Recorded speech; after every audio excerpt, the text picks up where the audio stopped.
एक ऐसा सियारा जिस तक सूरज की रोशनी को पहुंचने में 5.5 घंटे तक लग जाते हैं और वहां पर एक दिन ज़मीन के 153 घंटों के बराबर होता है, जहां पर टेम्परेचर -223 डिग्री सेंटीग्रेड से -240 डिग्री सेंटीग्रेड तक रहता है, जहां से अगर आप ज़मीन की जानिब कोई मैसेज भेजना चाहेंगे तो उसे ज़मीन तक पहुंचते पहुंचते 4.5 घंटे का वक्त लगेगा।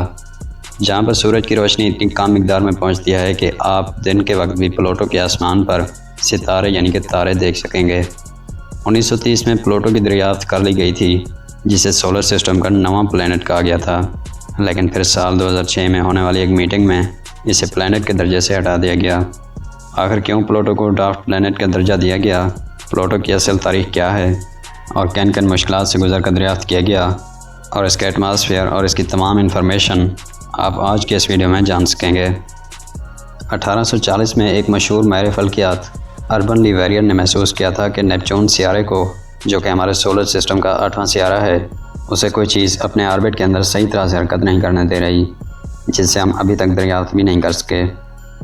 लेकिन फिर अर्बन लीवेरियर वफात पा गए और फिर 1906 में पर्सिवल लॉवेल ने इस पर काम शुरू किया था, लेकिन ये भी प्लूटो के बारे में सिर्फ इब्तदाई मालूमात ही हासिल कर सके। फिर इस पर रिसर्च शुरू की गई और ये काम क्लाइंट टोम्बक को सौंपा गया। उन्होंने 18 फरवरी 1930 को इसे 9th प्लैनेट का दर्जा दिया और इसे प्लैनेट एक्स का नाम दिया। उनका ख्याल था कि चूँकि ये हमारे सोलर सिस्टम का सबसे आखिरी और ज़मीन से 17 अरब किलोमीटर के फासले पर मौजूद है, लिहाजा ये ज़मीन से कई गुना बड़ा होगा। लेकिन ये अपनी तमाम कैलकुलेशन को गलत साबित होता देखकर हैरान रह गए, क्योंकि इसका मैस ज़मीन के मैस के बराबर नहीं था, बल्कि इसका मैस तो ज़मीन के मुकाबले में सिर्फ 0.2% ही था। 1977 में वॉजर 2 और फिर वॉजर 1 को सोलर सिस्टम के इस नवे सियारे की खोज के लिए भेजा गया, लेकिन इनकी बदौलत हमें प्लूटो की सिर्फ धुंधली तस्वीरें देखने को मिली। अब चूँकि प्लूटो की धुंधली तस्वीरें हमारे पास मौजूद थीं, तो इसको क्लियर तौर पर देखना और इसके एटमॉस्फेयर के बारे में जानने का सवाल साइंसदानों के जहनों में मुसलसल गर्दिश कर रहा था। इस जद्दोजहद में नासा ने न्यू होराइज़न स्पेस क्राफ्ट को प्लूटो के बारे में इंफॉर्मेशन इकट्ठी करने के लिए लॉन्च किया। इस स्पेस क्राफ्ट को इस तरह से डिज़ाइन किया गया था कि चाहे कुछ भी हो जाए या इससे चाहे कोई कितनी भी बड़ी चीज़ टकरा जाए, मगर ये अपनी सफ़र करने की सलाहियत को बरकरार रख सकेगा। इसकी स्पीड का अंदाज़ा आप इस बात से लगा सकते हैं कि हमारी ज़मीन का चाँद, जो कि हमारी ज़मीन से 4 लाख किलोमीटर के फासले पर मौजूद है, इस 4 लाख किलोमीटर के फासले को तय करने में न्यू होराइज़न ने सिर्फ 9 घंटे ही लगाए थे। न्यू होराइज़न ने 5 अरब किलोमीटर का फासला 9 सालों के अंदर तय किया, मगर फिर अचानक ऐसा हुआ कि इससे साइंसदानों का राब्ता टूट गया। ये सब के लिए परेशानी का बहस बना, क्योंकि इस वक्त न्यू होराइज़न प्लूटो से सिर्फ 10 दिन के फासले पर ही मौजूद था। 2 घंटों के मुसलसल मेहनत के बाद जब इससे राब्ता बहाल किया गया तो नासा को एक धचका लगा, क्योंकि इसका सारा सिस्टम रिपोर्ट हो चुका था, यानी कि वो सारा का सारा डेटा जो इसने जमा किया था वो ख़त्म हो चुका था। लेकिन इसका असल मकसद प्लूटो था, इसलिए साइंसदानों ने मुसलसल 72 घंटे इस पर काम किया। इसमें मुसलसल कमांड्स को बिना किसी गलती के अपलोड करते रहे, और चूँकि जब ये ख़राब था तो प्लूटो से सिर्फ 10 दिनों के फासले पर मौजूद था, तो जब ये ठीक हुआ तो इसके कुछ ही घंटों बाद ये प्लूटो तक पहुंच गया और इसने प्लूटो की हैरान कुन तस्वीर भेजना शुरू की। न्यू होराइज़न की भेजी हुई तस्वीर और डेटा से हमें पता चला कि प्लूटो सियारा कार्बन मोनोऑक्साइड, मीथेन गैस और नाइट्रोजन गैस की वादियों से भरा हुआ एक ठंडा तरीन सियारा है। इसकी सतह का टेम्परेचर गर्म से गर्म -223 डिग्री सेंटीग्रेड और ठंडे से ठंडा -240 डिग्री सेंटीग्रेड होता है, और यहाँ पर सूरज मगरिब से तुलू होता है और मशरिक़ में ग़ुरूब हो जाता है। प्लूटो सूरज की गिर्द 70 डिग्री के एंगल से अपने ऑर्बिट के अंदर गर्दिश करता है, इसीलिए इसे सूरज की गिर्द अपना एक चक्कर मुकम्मल करने में 248 सालों का वक्त लगता है। प्लूटो के अपने 5 चाँद हैं, जबकि इसका एक चाँद प्लूटो के कुल साइज़ का आधा है। जैसे ही एक इंसान इसके एटमॉस्फेयर में दाखिल होगा तो वह खुद को हल्की नीली धुंध या कोहरे से घिरा हुआ पाएगा। यहाँ आपको ज़्यादातर नाइट्रोजन गैस मिलेगी। ये धुंध 160 किलोमीटर तक फैली हुई होती है, और ये धुंध प्लूटो की सतह पर मौजूद बर्फ़ की वजह से होती है। इसके अलावा प्लूटो की सतह पर 250 किलोमीटर तक ज़्यादा लंबे ज्वालामुखी के गड्ढे भी मौजूद हैं। प्लूटो की सतह पर 98% तक नाइट्रोजन मौजूद है, और इसकी सतह पर प्रेशर ज़मीन से 1 लाख गुना कम है। अगर एक इंसान का वज़न ज़मीन पर 70 किलोग्राम है तो इसका वज़न प्लूटो पर सिर्फ 4.5 किलोग्राम होगा, क्योंकि प्लूटो की ग्रेविटी ही ज़मीन के मुकाबले में 6 गुना तक कम है। फिर चूँकि हम जानते हैं कि ज़मीन की ग्रेविटी की वजह से ही हमारे मसल्स आपस में जुड़े रहते हैं, तो प्लूटो की ग्रेविटी कम है, इसलिए मुमकिन है कि प्लूटो पर आप अपनी हरकत को कंट्रोल ना कर सकेंगे और आपकी जिस्म की हड्डियों के जोड़ टूट सकते हैं या शदीद दर्द कर सकते हैं।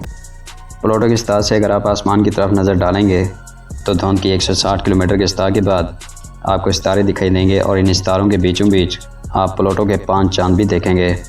फिर चूँकि प्लूटो का डायमीटर 2376 किलोमीटर है, जो कि हमारी ज़मीन के चांद से भी 1097 किलोमीटर कम है, इसलिए जब सियारा इतना छोटा है तो उसके चांद भी छोटे होने चाहिए और यही कुदरती निज़ाम है।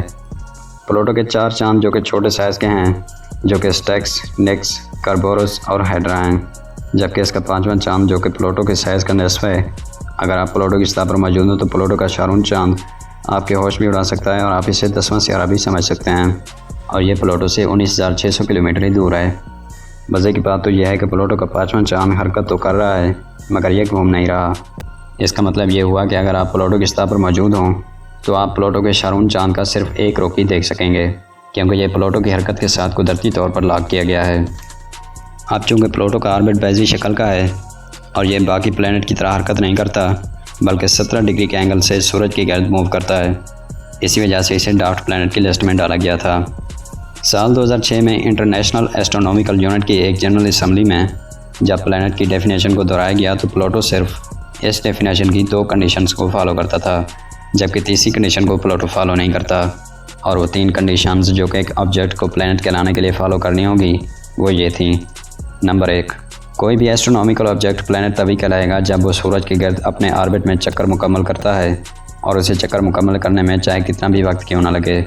जैसे प्लूटो को एक चक्कर मुकम्मल करने में 248 सालों का वक्त लगता है, जबकि हमारी ज़मीन को 365 दिन। नंबर 2, उस ऑब्जेक्ट का इतना मास ज़रूर होना चाहिए कि वह ख़ुद को राउंड शक्ल यानी कि गोल शक्ल में बरकरार रख सके। अब इन दोनों कंडीशंस को प्लूटो तो फॉलो करता है, मगर तीसरी कंडीशन जिसे प्लूटो फॉलो नहीं करता वो ये थी, किसी भी प्लैनेट के गिर्द अगर कोई एस्टेरॉयड या कोई भी ऑब्जेक्ट मौजूद है तो वो ऑब्जेक्ट इस प्लैनेट की ग्रेविटी की वजह से इसके गिर्द हरकत करें, जैसा कि सैटर्न के गिर्द मौजूद एस्टेरॉयड इसका चक्कर लगाते हैं। ये ऐसे ही उस प्लैनेट के चक्कर लगाएं या फिर उसके अंदर टकरा कर जुड़ जाएं। इसलिए प्लूटो के लिए अपने गिर्द मौजूद ऑब्जेक्ट्स को अपने ऑर्बिट के गिर्द घुमाना मुमकिन नहीं था, सो इसीलिए इसे डार्क प्लैनेट कहा गया था। और इस डार्क सियारे की कैटेगरी के अंदर 4 और सियारे भी मौजूद हैं जो कि प्लूटो की तरह ही अपने ऑर्बिट के अंदर सूरज के गिर्द चक्कर लगा रहे हैं, जिनमें से एक सियारा एरिस भी शामिल है। तो ये पॉइंट है उन लोगों के लिए जो कि समझते हैं कि प्लूटो ख़त्म हो चुका है। ये ख़त्म नहीं हुआ बल्कि इसकी कैटेगरी तब्दील कर दी गई है। अब चूँकि न्यू होरिज़ोन स्पेसक्राफ्ट की स्पीड इतनी ज़्यादा तेज़ थी और कमांड्स भी नहीं डाली गई थी, तो इसी वजह से इसकी हरकत को कंट्रोल नहीं किया जा सका। ये सारी इन्फॉर्मेशन न्यू होरिज़ोन जाते जाते हमारे लिए छोड़ गया और आखिरकार न्यू होरिज़ोन का साइंसदानों से रब्ता ख़त्म हो गया और ये मुसलसल स्पेस में हरकत करता ही जा रहा है और वो स्पेस के अंदर कहीं आगे बढ़ता ही चला जा रहा है।